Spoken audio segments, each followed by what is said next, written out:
हाड़ा में कांग्रेस पार्टी ने रणनीति को बदला है, क्योंकि वहां पर जो परिवार है उनमें एक राय नहीं हो पा रही। जब मैंने सुबह भी ये बताया था कि द्विवेदी परिवार में एक राय नहीं हो पा रही। पहले दिवंगत कैलाश त्रिवेदी के भाई को टिकट देने की बात थी और उसके बाद फिर अंतिम समय पर तमाम कहा जा सकता है कि रणनीति को बदल दिया गया। तनसुख बोहरा का पहले से ही तय था। हालांकि तनसुख बोहरा जो है वो पूरी तरह राजनेता नहीं है, वो व्यवसायी जगत से आते हैं, लेकिन कांग्रेस पार्टी ने वैश्य कार्ड खेला है और तनसुख बोहरा को उम्मीदवार बनाया है। सहाड़ा में कांग्रेस ने ब्राह्मण कार्ड खेला है और जहां पर भी परिवारवाद के आधार पर टिकट दिया गया है। और वहीं कांग्रेस पार्टी ने सुजानगढ़ में दिवंगत कैलाश मेघवाल के पुत्र को, दिवंगत मास्टर भंवरलाल मेघवाल पुत्र को टिकट दिया। कुल मिलाकर कहा जा सकता है कि पूरी जो तीनों सीटों पर अब दोनों ही दलों की उम्मीदवारी बिल्कुल साफ हो चुकी है। सहाड़ा में मुकाबला होगा गायत्री देवी और बीजेपी के रतनलाल जाट के बीच में। सुजानगढ़ में मुकाबला होगा हेमाराम मेघवाल और मनोज मेघवाल के बीच में। और राजसमंद में मुकाबला होगा दीप्ति माहेश्वरी, जिन माहेश्वरी की बेटी है, उनके और तनसुख बोहरा के बीच में। मेवाड़ है, जैसा मैं 2 सीटें मेवाड़ से आती है और यहाँ पर कांग्रेस पार्टी ने पहले दिन से ही पूरी ताकत लगा रखी है। वल्लभ नगर में चुनाव अभी डिक्लेयर नहीं किए गए, वहां भी आगामी दिनों में चुनाव होने हैं, लेकिन सहाड़ा राजसमंद दोनों सटे हुए विधानसभा क्षेत्र हैं। मिजाज मेवाड़ का अलग है राजनीतिक तौर पर और मिजाज शेखावाटी का अलग है। बीजेपी ने सुजानगढ़ में पूर्व मंत्री हेमाराम मेघवाल को उतारा, क्योंकि अनुभवी है और पहले भी 2 चुनाव वो जीत चुके थे। कांग्रेस पार्टी ने बिल्कुल कांग्रेस और बीजेपी दोनों ने ही राजसमंद में नए चेहरों का साथ खेला है, जो पहली बार विधानसभा का चुनाव होता है। और वहां पर कहा जा सकता है कि किस तरह की रणनीति रही थी अलग बात है, लेकिन जो इतिहास रहा है राजसमंद का, वो बीजेपी वहाँ मजबूत रही है। अब किस तरह से, क्योंकि कांग्रेस ने निकाय चुनाव में जीत दर्ज की थी, तो अब जो हालात राजनीतिक तौर पर बदले उसमें कांग्रेस कितना गेन करती है वहां पर, ये बहुत ही अहम बात रहेगी। और वहीं सहाड़ा की अगर हम बात करें, ब्राह्मण और जाट सीट के तौर पर ये चर्चित रही है। बीजेपी हमेशा जाट को यहाँ से उम्मीदवार बनाती रही है और कांग्रेस पार्टी ने कद्दावर ब्राह्मण नेताओं को हमेशा उम्मीदवार बनाया है, चाहे रामपाल उपाध्याय हो, चाहे कैलाश त्रिवेदी हो। और यहाँ पर कांग्रेस पार्टी ने नए चेहरे पर दाव खेला है, महिला कार्ड खेला है, ब्राह्मण कार्ड खेला है। तो वही भारतीय जनता पार्टी ने पुराने अनुभवी नेता रतनलाल जाट को उम्मीदवार बनाया है, जो कि पहले मंत्री भी रह चुके हैं। तो 2 पूर्व मंत्री भारतीय जनता पार्टी के टिकट पर मैदान में हैं। और वहीं कांग्रेस पार्टी ने इस बार परिवारवाद के अलावा तीनों ही नए चेहरे चुनावी समर में उतारे। तो फ्रेश कैंडिडेट है कांग्रेस पार्टी के तीनों ही, और बेहद सोच विचार करने के बाद फैसला किया गया। तो देर रात तक कैलाश त्रिवेदी के भाई के टिकट की चर्चा थी, लेकिन उसके बाद आज नामों के अंदर कुछ रद्दोबदल हुआ और केवल सहाड़ा में जो कैलकुलेशन थी उसको बदला गया है। अब तो बदला गया, इसके पीछे वहाँ पर पारिवारिक जो आपस की टकरार नहीं बन पाना एक बड़ा कारण माना जा रहा है। लेकिन अब यहाँ पर पूरी तरह कांग्रेस पार्टी के मंत्री जो है वो टास्क उनको मिली हुई है। चाहे डॉक्टर रघु शर्मा ने कमान संभाल रखी है सहाड़ा के अंदर, और इसी तरह उदयलाल आंजना मैदान में डटे हुए हैं, उन्होंने टास्क संभाल रखी है। कांग्रेस पार्टी के तमाम थिंक टैंक चुनावी समर में उतरे हुए हैं, वो अलग अलग सीटों पर रणनीति बनाने में जुटे हैं।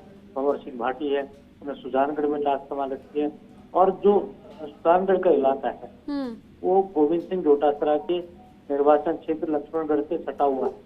तो यहाँ बड़ा दारोमदार सुजानगढ़ सीट पर गोविंद सिंह डोटासरा का रहने वाला है। जाट मतदाता सुजानगढ़ में निर्णायक माने जाते हैं। सर्वाधिक वोट के अलावा बिल्कुल ठीक योगेश जी, आप एकदम ठीक कह रहे हैं। आप कह रहे हैं कि तमाम जो प्रतिष्ठित लोग हैं या फिर दिग्गज है, उनका भी सवाल है, उनकी साख भी यहाँ पर दाव में लगी हुई है। अब खुद को भी साबित करना है, ये बहुत बड़ी चुनौती होगी बीजेपी के तो तमाम जो चेहरे हैं उन पर भी और कांग्रेस को लेकर भी।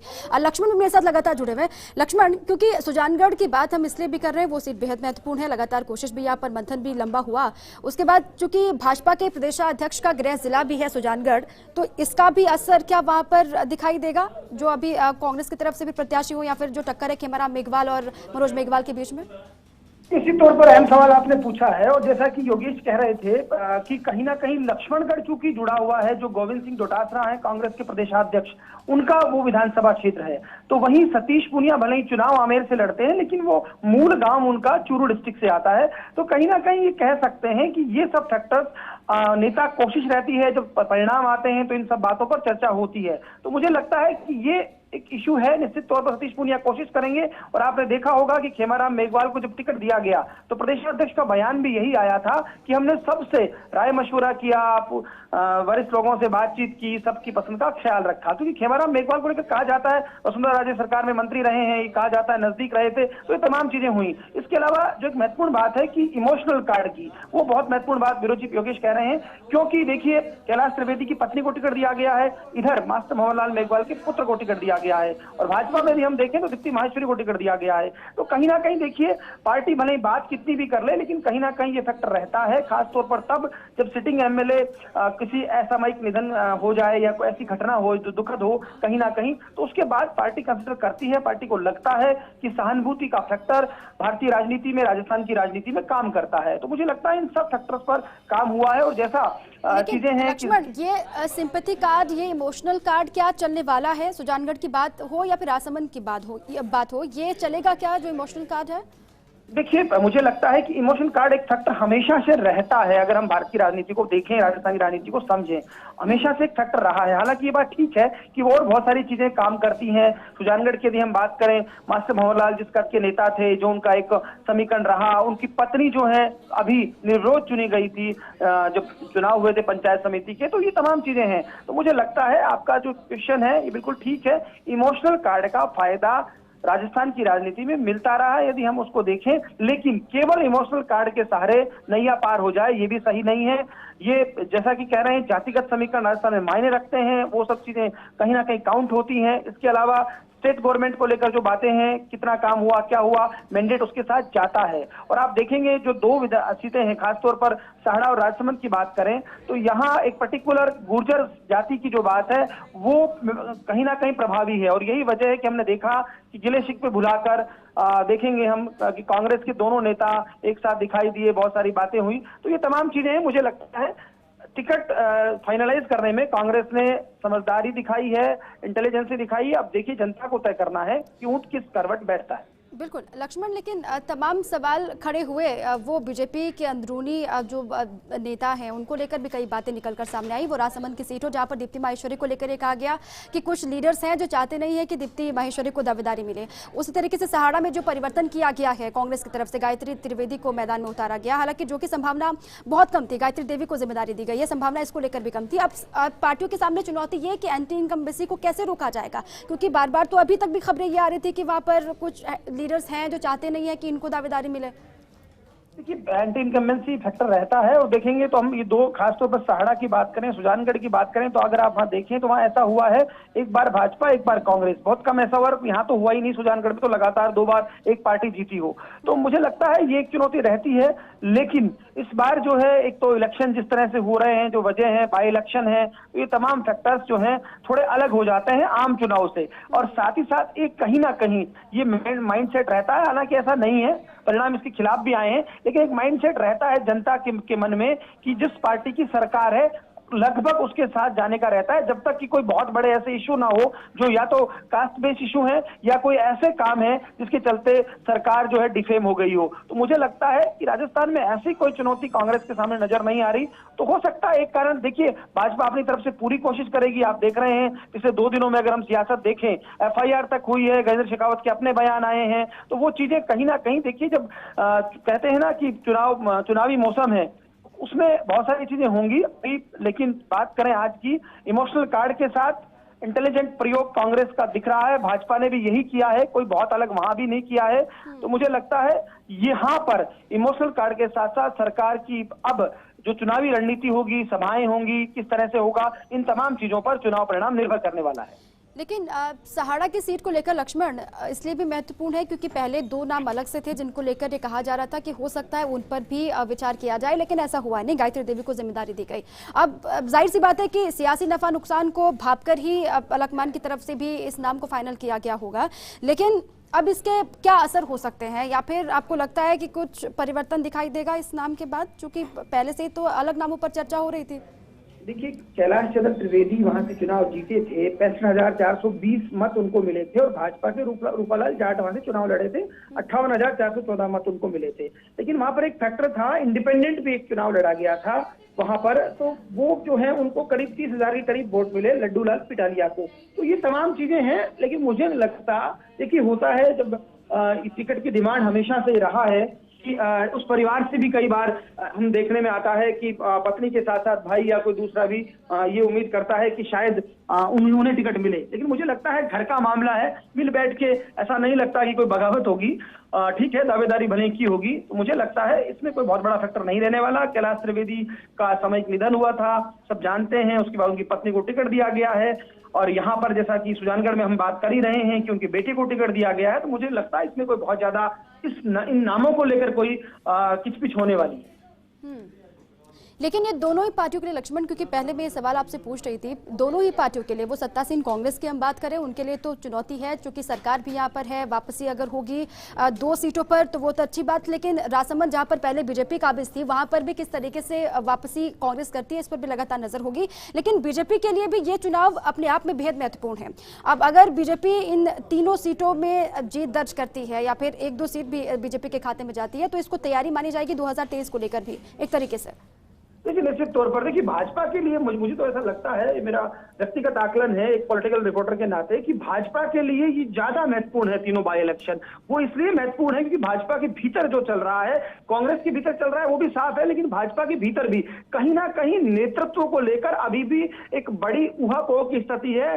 दोनों ही तरफ से, आप चाहे पूर्व मुख्यमंत्री की बात कर लें, वर्तमान प्रदेशाध्यक्ष की बात कर लें, दिखाने को एक फेस की बात करें, लेकिन जिस तरह की बातें हैं, कहीं ना कहीं ये कोशिश है, ये इलेक्शन, ये बाई इलेक्शन का परिणाम मुझे लगता है यदि भाजपा के पक्ष में जाता है तो स्वाभाविक है कहीं ना कहीं कद बढ़ता है जो सिटिंग प्रेसिडेंट होता है। दूसरी तरफ कांग्रेस की बात है, ये नहीं है कि कांग्रेस के लिए ये सब बहुत आसान है, कांग्रेस के सामने भी चुनौती, और खासतौर पर ये बताने की अशोक गहलोत को, प्रदेशाध्यक्ष को, नए प्रदेशाध्यक्ष हैं गोविंद सिंह डोटासरा, जो इलेक्शन हो रहा है वो ही बताना और जताना निश्चित तौर पर चाहेंगे कि ये जो परिवर्तन हुआ उसका कोई ज्यादा फर्क नहीं पड़ा है, और गोविंद डोटासरा भी ऐसे प्रदेशाध्यक्ष हैं जो चुनाव जीता सकते हैं। तो ये बात ठीक है, लेकिन देखिए एक कहावत है कि जो है असफलता अनाथ होती है और सफलता के 10 बाप होते हैं। तो अब सफलता किसको मिलती है उसके बाद ही समीकरण तय होंगे, उसके बाद ही बातें होंगी और उसी हिसाब से आकलन होगा। लेकिन फिलहाल दोनों पार्टियों ने, आप बिल्कुल ठीक कह रही हैं, दोनों पार्टियों ने इमोशनल कार्ड खेला है, ध्यान रखा गया है। सुजानगढ़ में मेघवाल को टिकट जाना था, कोई नई बात नहीं है, दोनों पार्टियां जानती हैं, मेघवाल बड़ी संख्या में वहां पर थे तो वहीं उन्हीं के साथ गए।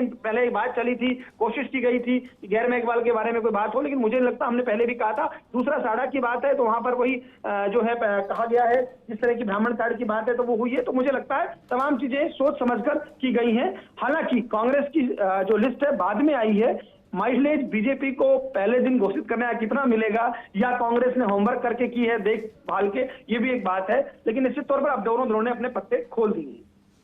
बिल्कुल। अब ये बहुत शुक्रिया लक्ष्मण आपका तमाम जानकारियों के लिए भी, बातचीत के लिए भी। पीसीसी चीफ बनने के बाद गोविंद सिंह डोटासरा के लिए भी बहुत बड़ी चुनौती होगी इन सीटों पर वापसी के लिए, और साथ ही बीजेपी के लिए भी बहुत बड़ी चुनौती है, जैसे कि लक्ष्मण ने भी कहा। इसी पर ऐश्वर्य प्रधान मेरे साथ जुड़ चुके हैं। ऐश्वर्य, तीनों सीटों को लेकर पहले बीजेपी ने नाम घोषित किया, उसके बाद अब कांग्रेस ने भी तीनों ही नाम सामने रख दिए हैं। अब टक्कर जबरदस्त होनी है, तमाम मंथन के बाद, बैठकों के बाद इन नामों को फाइनल किया गया।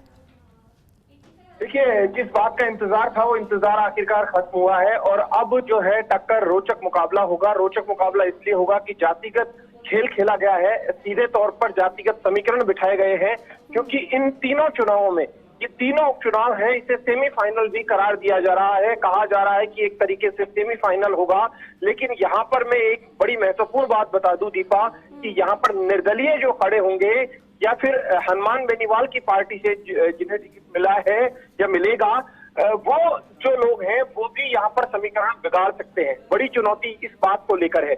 उसके अलावा जैसे मिसाल के तौर पर सहाड़ा देखें तो सहाड़ा में कुछ दिन पहले ही लादूलाल पितलिया बीजेपी में आए थे और बीजेपी से अब वापस से बागी खड़े होने की जो कवायद है उनकी वो शुरू हो गई है। वो कह रहे हैं कि मैं निर्दलीय ताल ठोकूंगा। इस तरीके से कांग्रेस और बीजेपी खेमे के कितने लोग निर्दलीय ताल ठोकते हैं ये देखने वाली बात होगी। लेकिन स्वाभाविक तौर पर एक माना जा रहा था कि राजसमंद में ब्राह्मण पर दांव खेला जाएगा पालीवाल पर, लेकिन अब राजसमंद में वैश्य तबके पर दोनों ने विश्वास जताया। एक जैन है और दूसरा जो है दीप्ति माहेश्वरी, वो वैश्य तबके से है, लेकिन माना दोनों ही वैश्य तबके में जाता है। तो यहाँ पर कौन किसे शिकस्त देता है देखने वाली बात होगी। लेकिन तीसरा टिकट किसे दिया जाता है, क्या त्रिकोणीय मुकाबला होगा या नहीं होगा, ये भी देखने वाली बात होगी।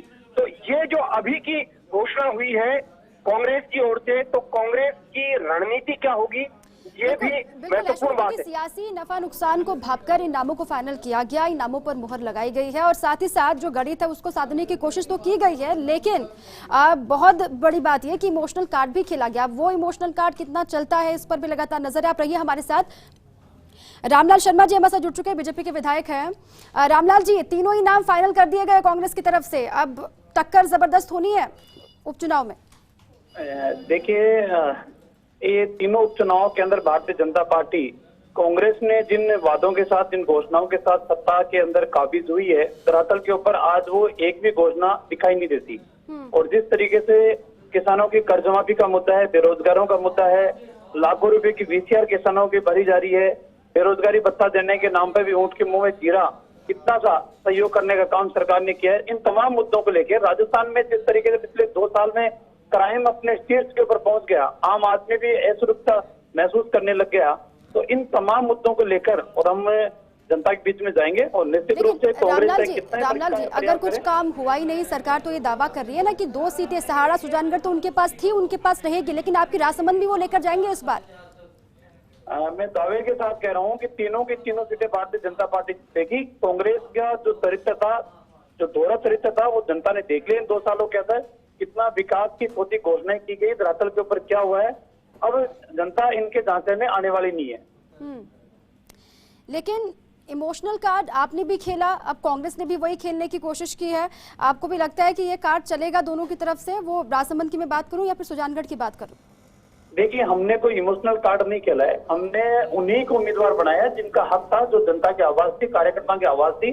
और तीनों ही स्थानों के ऊपर कार्यकर्ताओं की भावनाओं के अनुसार हमने टिकट का वितरण किया है। और वर्तमान के अंदर कांग्रेस जिस तरीके से वो चाहेगी, कांग्रेस के हम प्रशासनिक तंत्र का दुरुपयोग करें, लेकिन वो चाहे कितना दुरुपयोग करे, जनता 2 सालों के अंदर धोखा कर चुकी है, अब दोबारा इनके ढांचे में आने वाली नहीं है। लेकिन किन मुद्दों को लेकर इस बार वोटिंग होनी है? आप तो साफ तौर से ये कह रहे हैं सरकार ने कुछ नहीं किया, जो 2 सीटें थी वो भी कांग्रेस गंवाने जा रही है, आप दावा कर रहे हैं कि जीत आपकी होनी है, लेकिन मुद्दे क्या रहने वाले हैं इस बार चुनाव में?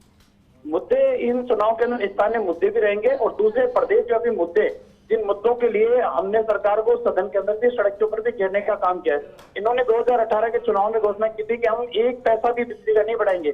3 रोज पहले ही 7 पैसे प्रति यूनिट के हिसाब से बढ़ोतरी की गई है।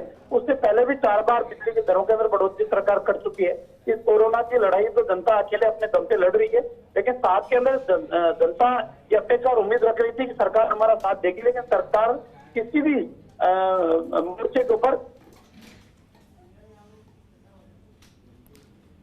चलिए, बहुत शुक्रिया रामलाल शर्मा जी हमसे जुड़ने के लिए, अपनी बात रखने के लिए, क्योंकि टक्कर जबरदस्त होनी है। तीनों ही चेहरे कांग्रेस की तरफ से भी सामने, हालांकि इंतजार लगातार यही किया जा रहा था। बीजेपी ने सबसे पहले नाम सामने रखे, उसके बाद ये नजर थी कि आखिर कांग्रेस किनको दावेदार बनाती है, किस पर भरोसा जताती है। अब तस्वीरें आपके सामने है, सहाड़ा, सुजानगढ़ और राजसमंद में वोटिंग होनी है, विधानसभा उपचुनाव होने हैं। तीनों ही सीटें दोनों ही पार्टियों के लिए बेहद महत्वपूर्ण है। सुजानगढ़, सहाड़ा, जहां पर पहले से कांग्रेस, वहां पर कांग्रेस को एक बार फिर से वापसी करनी है। साथ ही राजसमंद की सीट बीजेपी के खाते में, लेकिन इस बार वापसी बीजेपी करने जा रही है या फिर क्या होगा, इसको लेकर भी लगातार नजर है। ये बड़ी खबर आपके सामने, लगातार मंथन भी हुआ, राजस्थान से लेकर दिल्ली तक इन नामों को लेकर मंथन किया गया, बैठकों का दौर भी चला और उसके बाद तमाम सियासी नफा नुकसान हो या फिर सियासी गणित हो, सभी को भांपकर, सभी को ध्यान में रखकर इन नामों को फाइनल किया गया है। वो नाम आपके सामने, टक्कर जबरदस्त होनी है। राजसमंद की सीट बेहद महत्वपूर्ण, सुजानगढ़ में भी मनोज मेघवाल मास्टर भंवरलाल मेघवाल के बेटे हैं, उन पर जिम्मेदारी दी गई है। खेमाराम मेघवाल उनके सामने बड़ी चुनौती है बीजेपी की तरफ से। गायत्री त्रिवेदी को साड़ा से जिम्मेदारी दी गई, रतनलाल जाट वहां से हैं, और साथ ही साथ राजसमंद से भी तनसुख बोहरा को जिम्मेदारी दी गई है। दीप्ति माहेश्वरी यहां से ताल ठोक रही है। अब क्या होने वाला है, क्योंकि वक्त बहुत कम है। कांग्रेस लगातार ये कह रही है कि जीत उनकी होनी है, क्योंकि तैयारी उनकी कमाल की है। अब तैयारी जमीन पर किसकी है, ये जब विधानसभा के उपचुनाव होंगे उसके बाद नतीजे सामने आएंगे, उसके बाद पूरी पिक्चर क्लियर हो जाएगी। फिलहाल नजर लगातार इन दावेदारों पर भी है जिन पर भरोसा जताया गया अलकमान की तरफ से, नेतृत्व की तरफ से। अब वो किस तरीके से भरोसे पर खरा उतरते हैं या फिर कितनी बड़ी चुनौती उनके सामने भी है इन तमाम सीटों को लेकर, इस पर भी लगातार नजर है। हालांकि सरकार के लिए बहुत बड़ी चुनौती इसलिए भी, सरकार कांग्रेस की है और कामकाज के आधार पर वोटिंग होगी, वापसी की जाएगी, तो सरकार के लिए आने वाले वक्त में विधानसभा जब चुनाव होंगे तो वापसी के लिए एक बहुत बड़ा मसला भी इसको माना जाएगा। लेकिन बहरहाल क्योंकि बीजेपी के लिए भी ये तीनों ही सीटें बेहद महत्वपूर्ण हैं। अब बीजेपी की तैयारी 2023 के लिए किस तरीके से है उसका आकलन इन विधानसभा उपचुनाव से भी एक तरीके से होगा। जिन चेहरों पर दावेदारी दी गई है, जिन चेहरों को जिम्मेदार माना गया, वो चेहरे जमीन पर भी उतनी ही मजबूती के साथ पकड़ बनाते हैं, जमीन पर उतनी ही मजबूती वो रखते हैं। इसको लेकर भी हालांकि चर्चाएं शुरू हो गई हैं। वो प्रत्याशी बीजेपी की तरफ से हो जिन्होंने पहले अपने नाम सामने रखे प्रत्याशियों के, या फिर वो कांग्रेस के प्रत्याशी हों जो अभी फाइनल हुए हैं।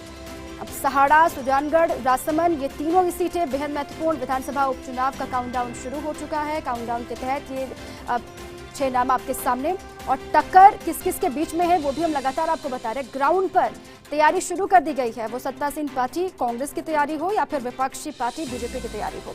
तमाम बीजेपी के किसी को भी आप सुनिए, मंत्री, विधायक, कार्यकर्ता, हर किसी का दावा ये है की तैयारी पूरी है। इसी पर बीजेपी के प्रदेशाध्यक्ष सतीश पूनिया जी हमारे साथ जुड़ चुके हैं।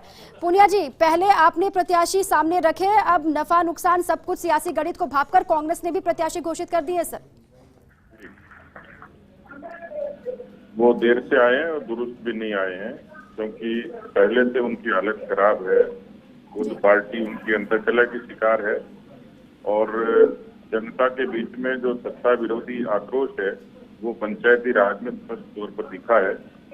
और इसलिए उम्मीदवारों के तौर पर भी हमारे उम्मीदवार अपेक्षाकृत ज्यादा अनुभवी, योग्य और पार्टी के विचार से जुड़े हुए लोग हैं। और मुझे लगता है कि जिस तरीके से जो कांग्रेस पार्टी का सत्ता के दौरान जो इतिहास रहा है उसका खामियाजा उनको भुगतना पड़ेगा। हम लोगों ने अपनी जमीनी तैयारी पूरी कर ली है। 30 तारीख को नामांकन भरेंगे और उसके बाद प्रचार को ज्यादा गति देंगे। लेकिन पूनिया जी, कितनी बड़ी चुनौती आप मानते हैं, क्योंकि कांग्रेस तो ये कह रही है कि सरकार उनकी है, कामकाज के आधार पर ही वोटिंग होगी, कामकाज उन्होंने खूब किया है, उसी आधार पर जीत उनकी होनी है। नहीं, वो तो सैंपल पंचायती राज में हो गया था। 2,41,00,000 मतदाताओं में से वो केवल 5 जिला परिषद जीत में भारतीय जनता पार्टी ने 14 जीती, 21 में से। तो स्वाभाविक तौर पर जो कानून व्यवस्था, कर्जा माफी, बेरोजगारी, ये तमाम मुद्दे हैं जो मुद्दे सरकार के खिलाफ जाते हैं और ये मुद्दे इस पर भी स्टैंड करेंगे। जो बुनियादी विकास मोदी जी के राज में हुआ, वैचारिक मुद्दों का समाधान हुआ, तमाम वो मुद्दे हैं जिस पर राजस्थान की जनता, इन तीनों विधानसभा क्षेत्रों की जनता पार्टी के पक्ष में काम करेगी। लेकिन सतीश जी, अब दोनों ही पार्टियों पर आरोप तो ये लग रहे हैं कि सहानुभूति कार्ड, इमोशनल कार्ड खेला गया है दोनों की तरफ से, क्योंकि आप ये कह रहे हैं कि मुद्दों को लेकर आपकी तैयारी पूरी है, सरकार ने कुछ काम नहीं किया, वही मुद्दे लेकर आप जाने वाले हैं बीच में। लेकिन आरोप आप दोनों पर यह है कि सहानुभूति कार्ड आप खेल रहे हैं। वो तो एक क्षेत्र में है, सिर्फ बाकी जगह तो हमारे अपने पार्टी के अनुभवी लोग हैं और वो भी कोई एक्सेप्शनल नहीं है, पूरे देश भर में ऐसा होता आया है। लेकिन कितनी बड़ी, क्योंकि जमीन पर आपके लिए तो बहुत बड़ी चुनौती इसलिए भी है क्योंकि आप 2023 की तैयारी आपकी किस तरीके से चल रही है ये भी साफ हो जाएगा, और प्रदेशाध्यक्ष बनने के बाद विधानसभा के उपचुनाव भी हो रहे हैं, आपके लिए तो खुद ये बहुत बड़ा सवाल भी है साख का। देखिए, युद्ध में, राजनीति में ये सारी चीजें संभावनाओं पे चलती हैं, लेकिन फिर भी मैं पूरे तरीके से आश्वस्त हूँ। कार्यकर्ताओं के परिश्रम पे और जनता का जो रुझान है वो पार्टी के पक्ष में है। हम लोग अपना सर्वश्रेष्ठ कोशिश करेंगे प्रयास का और परिणाम भी बेहतर होंगे। इसलिए न तो ये अग्नि परीक्षा है और न चुनौती है। चुनौती कांग्रेस पार्टी के लिए है, सत्ता में है, उनके सामने चुनौती है। लेकिन कितनी सीटों पर पूनिया जी आप सिर्फ राजसमंद में आप वापसी करने का दावा कर रहे हैं, या फिर आपको लगता है सुजानगढ़ और सहाड़ा भी आपके खाते में इस बार आनी है? दोनों ही सीटें जीतेंगे और जो मैंने कारण बताए वही हमारी जीत का कारक बनेंगे जी। और चुनाव में जाने के लिए जो तैयारी है उनमें किन मुद्दों को प्राथमिकता आप दे रहे हैं साफ तौर से? क्योंकि बीजेपी की तरफ से बार बार ये कहा गया कि सरकार ने कोई काम नहीं किया, लेकिन सरकार ये कह रही है कि बीजेपी का कुछ नहीं होना। इस बार तो राजसमंद भी आपसे छीनकर वो लेके जाने वाले हैं। देखिए, जो मुद्दे प्रदेश के खासतौर पर 3 प्राथमिक मुद्दे हैं, किसानों की कर्जा माफी, बेरोजगारी और कानून व्यवस्था। ये तीनों ही क्षेत्रों में बेरोजगारों की एक बड़ी फौज है जो सरकार से जवाब मांगती है। किसानों का एक बड़ी तादाद है जो कर्जा माफी की आग में बैठी है। कानून व्यवस्था जिस तरीके से ध्वस्त भी है वो अपने आप में असुरक्षा इन क्षेत्र के लोगों में भी है। और इसके अलावा जो ग्रामीण विकास पिछले 2 साल में अवरुद्ध हुआ है वो सब कारक बनेंगे, जो मुद्दे बनेंगे जिनके आधार पर हम लोगों के बीच में जाएंगे।